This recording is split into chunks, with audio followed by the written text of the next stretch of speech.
వివిధ పంచాయతీలను ఇచ్చిన పెద్దలు, సర్పంచులు, ఎంపీటీసీలు, అలాగే గ్రామ పెద్దలు వారందరికీ కూడా నా మనస్ఫూర్తిగా నమస్కారాలు. మరి ఈరోజు నాది జాంగూడ సెగ్మెంట్ ఎంపీటీసీను.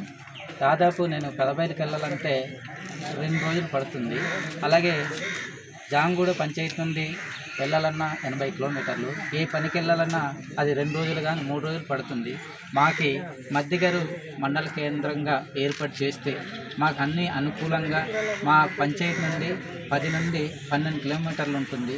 దానికి అనుకూలంగా ఉంటుందని మద్దిగరు మండలాన్ని ఏర్పాటు చేస్తే మా గ్రామాలు అయితే ఇది జాంగూడ, గిన్నెలకోట, ఇంజేరి, కిలెన్కోట, బొయితేలి, అలాగే లువసింగి, అలాగే బీరం, అలాగే నొర్మతి, అలాగే ఇటు లింగేటి, అలాగే గుల్లేలు, అలాగే మరి బొంగరం, ఈ పంచాయతీలకన్నీ కూడా ఆనుకునున్న మద్దిగరు మండలం ఏర్పాటు చేస్తే మాకు అన్ని రకాలుగా ఇటు విద్య రంగానికి, అలాగే వైద్య రంగానికి, అలాగే అన్ని వ్యాపార రీతిలో కూడా మేము అన్నీ కూడా అభివృద్ధి చెందుతామని ఈరోజు మరి రాష్ట్ర గవర్నమెంట్ వారికి మేము ఒక మరి గౌరవశ్రీ నారా చంద్రబాబు నాయుడు గారికి కూడా మొన్న 9వ తారీఖున మేము కూడా ఒక రిప్రజెంట్ ఇచ్చాం. సార్ కూడా చాలా సానుకూలంగా స్పందించి మీకు తప్పకుండా మండలం ఏర్పాటు చేస్తామని మాకు భరోసా ఇచ్చారు. దాన్ని తప్పకుండా మరి ఇచ్చిన మాట నిలబెట్టుకొని మాకు మండలం ఏర్పాటు చేయాలని కోరుకుంటూ మరి గవర్నమెంట్ వారికి తెలియజేస్తుంది.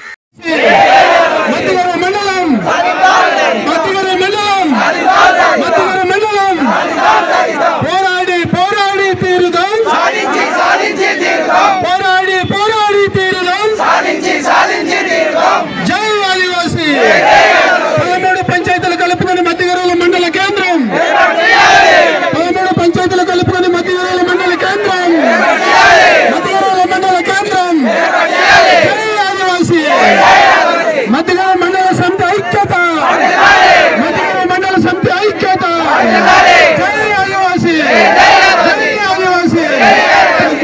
మద్దిగరుల మండలం, మద్దిగరుల మండలం, 13 పంచాయతీలు కలిపి మద్దిగరుల మండలం.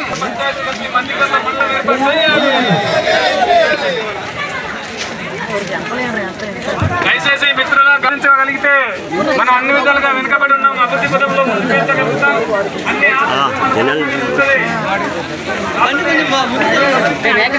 ఈ వెహికల్స్ ఎవరిదమ్మా బాబు? దయచేసి ముందుకెళ్ళాల్సింది.